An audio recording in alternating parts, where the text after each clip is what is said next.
Ntibikunze kubaho ko abahanzi batandukanye bahuriza ku izina ry'umuntu umwe mu bihangano byabo. Gusa uwitwa Mona Lisa ni izina ryumvikanye mu ndirimbo zitandukanye z'ibyamamare bikomeye ku isi birimo Jay-Z, Lil Wayne, Davido, Daddy Yankee, Rita, Beyonce ndetse n'abandi. Usibye kumvikana mu ndirimbo, Mona Lisa anafite igishushanyo cyamwitiriwe kiri mu bizwi cyane ku isi, cyanahimbwe n'umwe mu banyabugeni bakomeye babayeho ku isi, Leonardo da Vinci. Kuri ubu kikaba giherereye mu Bufaransa mu gace ka Louvre kari mu murwa mukuru wa Paris. Mona Lisa, umugore wicaye atuje areba imbere, utamenye ibye, ikizwi gusa n'iryo zina Mona Lisa. Ndetse ushobora kuba waraguye kuri iyo foto ariko nawe ntumenye ngo ese uyu muntu ninde, waba warayibonye henshi ariko ukaba utazi amateka yayo. Leonardo da Vinci, umunyabugeni wanditse amateka mu gushushanya tableau zikomeye zirimo na Dernier Souper, akaba azwiho gusiga ahisha ubutumwa mu bihangano bye byose ashushanyije. Iyi yo isigura iki?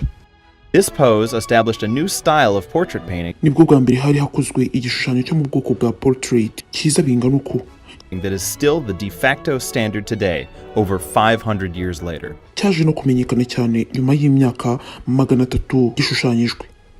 This is also one of the first portraits to use an imaginary landscape. Iki nicyo gishushanyo cya mbere muri iriya myaka bashushanyije umuntu yicaye inyuma he haratekerejwe, badashushanyije ahantu habaho, nicyo bita imaginary landscape.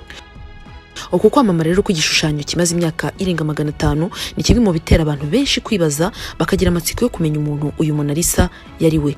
Zimwe mu nyandiko zisobanura neza iby'iki gishushanyo, harimo n'inyandiko ya Liza del Giocondo wanditse ko iki gishushanyo cya Mona Lisa cyari cy'umugore w'umucuruzi w'umwe mu bakire wari utuye mu gace ka Francesco del Giocondo gaherereye mu mujyi wa Florentine mu Butaliyani.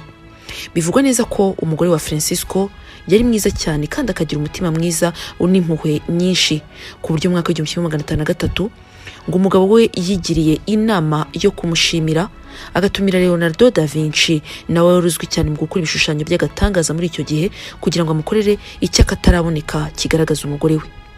Ku rundi ruhande, inyandiko ya Antonio de Betis nayo igaruka kuri uyu mugore witwa Mona Lisa w'icyamamare. Yemeza ko iki gishushanyo cyakozwe na Leonardo da Vinci ariko ko yabisabwe na Giuliano de Medici wakomokaga mu muryango w'abayobozi b'umujyi wa Florentine ahagana mu mwaka w'1517. Ntago ababonyine bavuze kuri iki gishushanyo cya Da Vinci. Giorgio Vasari, umwe mu bahanga mu bijyanye no gusobanura ibihangano, yavuze ko ishusho yashushanyijwe na Leonardo amaze guhabwa ikirakana Francesco del Giocondo wari ufite ishyaka ryo gushimisha umugore we. Uyu muherwe ngo yifashishije Da Vinci nk'umwe mu bantu bari bagezweho cyane mu gukora ibi bishushanyo, dore ko yari yaratsinze amarushanwa atandukanye y'ibihangano byiza, kandi muri icyo gihe akaba yari umushoramari ukomeye washakishwaga na benshi kugira ngo abashushanye. Hagati aho ariko hari abavuga ko ibi atari ko byagenze, kuko iyo ngo Francesco aza kugirana amasezerano na Da Vinci bakabaye barabigaragarije mu bitabo byandikwagamo imisoro mu mujyi wa Florence, ariko mu bushakashatsi bwakozwe bikaba nta na rimwe bigeze babona igitabo kirimo kigaragaza imikoranire hagati ya Da Vinci na Francesco.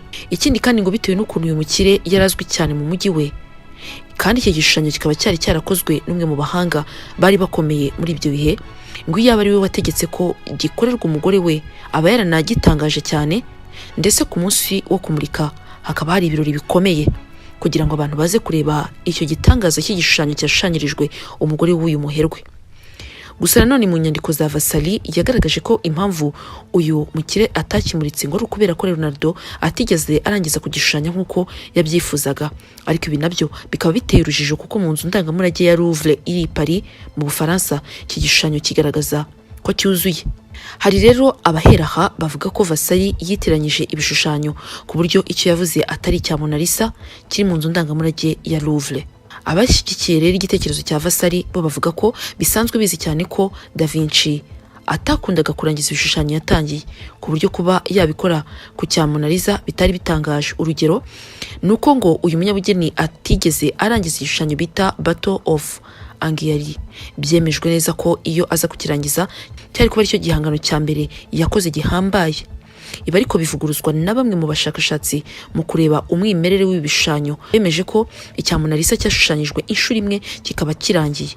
Ku rundi ruhande igitangaje nuko na Vasari wanditse inyandiko isobanura iki gishushanyo atigeze akibona na rimwe amaso ku maso, ahubwo yagisobanuye ashingiye ku buryo we yakiyumvishaga. Si uyu gusa kuko ku ruhande rwa Antonio de Beatis, uyu nawe n'umwe mu bahanga banditse kuri iki gitabo, asobanura iki gishushanyo agendeye ku myaka, akavuga ko cyashushanyijwe agana mu 1517 kigashushanywa na Da Vinci abisabwe na Giuliano de Medici. Beatis avuga ko Medici yari afite umwana witwa Ippolito wavutse ku mugore wari inshoreke ye, ariko akaza kwitaba Imana ari kumwibaruka. Uyu mwana w'umuhungu ngo amaze gukura nibwo Medici yasabye Da Vinci gukora ishushanyo igaragaza nyina w'umwana kugira ngo ajye amureba amaze gukura. Ibi ngo ntibyagoye Da Vinci kuko nawe yakuze atabona nyina, bityo rero akaba yari ishyize mu mwanya wa Ippolito, abona imbaraga zo gukora igishushanyo cya nyina bimworoheye. Hagati aho kandi Medici ngo yaje gupfa igishushanyo kitarangiye, Da Vinci akijyana mu Bufaransa gutyo. Uyu mugabo anavuga ko Leonardo da Vinci yajyanye ibishushanyo mu Faransa ubwo yari yatumiwe n'umwami Francis wari waratangajwe n'ubuhanga bwa Leonardo. Usibye igishushanyo cya Mona Lisa ngo na Da Vinci yanajyanye mu Bufaransa ibindi bishushanyo bitatu birimo icy'umukobwa wo muri Urbino cyakozwe mu rwego rwo guha icyubahiro Giuliano de Medici wari umwe mu bayobozi bakomeye ba Florence, bikaba byarakozwe amaze gutabaruka. Mu bindi bishushanyo harimo icya Mutagatifu Yohani Batista ndetse n'icya Madonna yicaranye n'umwana we. Antoine kandi ashimangira ko imiterere y'igishushanyo nayo ishyigikira iki gitekerezo, kuko kuba Mona Lisa ari igishushanyo kigaragaza isura ibabaye ariko nanone isa nk'imwenyura ngo byagaragazaga ko nubwo hari umubabaro w'urupfu ko umwana yarabashije kubaho byari bishimishije bigatera kunezerwa. Igishushanyo cya Mona Lisa kibarirwa agaciro ka miliyoni 666 z'amadolari. Ibi bigatuma bamwe bakeka ko ayo mafaranga yaba yerekana wa mubare wa 666, uburyo igishushanyo cy'umugore wiyicariye gusa byo ubwabyo gishobora kuba cyateza ibibazo ku buryo abantu bakiba umunsi ku wundi kikagira n'agaciro ko hejuru. Mu bindi byavuzwe kuri iki gishushanyo cya Mona Lisa, bamwe bemeza ko Leonardo da Vinci ari umwe mu bari bagize itsinda ryihishe ry'ibanga ryabagamo bamwe mu bahanga bakomeye barimo ba Albert Einstein, Isaac Newton ndetse n'uwo bavuga ko ashobora kuba ari umwuzukuru w'umwana ukomoka kuri Yezu na Maria Magdalena. Ibintu byavugishije abatari bake, bamwe bakemeza ko atari nabyo. Bavuga ko iki gishushanyo Da Vinci yashushanyije yabibwiwe n'abari bari muri uwo muryango bagira ngo bashushanye ishusho y'uwahoze ari umugore wa Yezu bitaga Maria Magdalena, ngo kugira ngo atazibagirana na rimwe. Cyane ko uyu mugabo yavuzwe cyane kuri Dernier Souper ashaka kugaragaza ko Yezu ashobora kuba yarerekanye umugore we, ndetse n'abitegereza neza bavuga ko uyu mugore ajya gusa n'umugore wari uri iruhande rwa Yezu muri icyo gishushanyo cya Leonardo da Vinci. Hari n'abagerageje kugaragaza ko uburyo uyu mugore agaragara kuri iyi shusho ya Mona Lisa, iyo witegereje neza ngo ubona amaboko ye asa nk'ateretse ahagana ku nda ndetse yambaye n'imyenda imukwiriye, bikavugwa ko uyu yaba ari Maria Magdalena wari utwite umwana wa Yezu, bityo bigatuma iyi shusho igira agaciro ndetse ikaba imwe mu ishusho zishakishwa na benshi kubera ukuntu ihenze. Byatumye abajura benshi bakorana umunsi ku wundi bashakisha uburyo bayiba. Ikaba ari imwe mu bishushanyo birinzwe cyane ku isi. Aho iki gishushanyo kimanitse cya Mona Lisa hariho ikirahure gikozwe muri bulletproof cyangwa se icyo benshi bita antibari, ni ukuvuga nta sasu rishobora gucamo kugira ngo ryangishe iki gishushanyo. Ariko kandi mu gihe alarme zasona iki gishushanyo kimanitse ari nk'umuntu ushatse kukiba, hahita hifungura byihuse undi muryango uhita ukimanura ukibika mu bubiko bwo munsi y'ubutaka buri muri Musée du Louvre, kugira ngo iki gishushanyo cyegere. Ubu uri gucungwa na kamera zitandukanye ziri muri buri igice cy'impande zose ahantu iki gishushanyo kiri mu cyumba kimanitsemo. Ibihuha bivuga ko n'ubundi shusho imanitse muri Musée du Louvre atari yo ya originale, ko ahubwo bamanitse ijya gusa nkayo ariko ya fake mu rwego rwo kugira ngo abantu bajye baza kuyireba, ariko mu by'ukuri ya originale yayo yabibitse.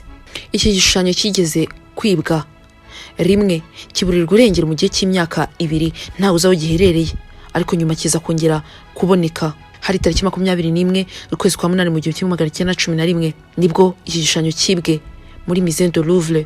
Mu myaka 2 yose yashize nta wigeze umenya umujura wigeze wiba iki gishushanyo. Igishushanyo kizwi ku izina rya La Gioconda buri mwaka gikurura miliyoni z'abantu baje kugisura gusa kugira ngo bakirebe kubera amateka cyanditse.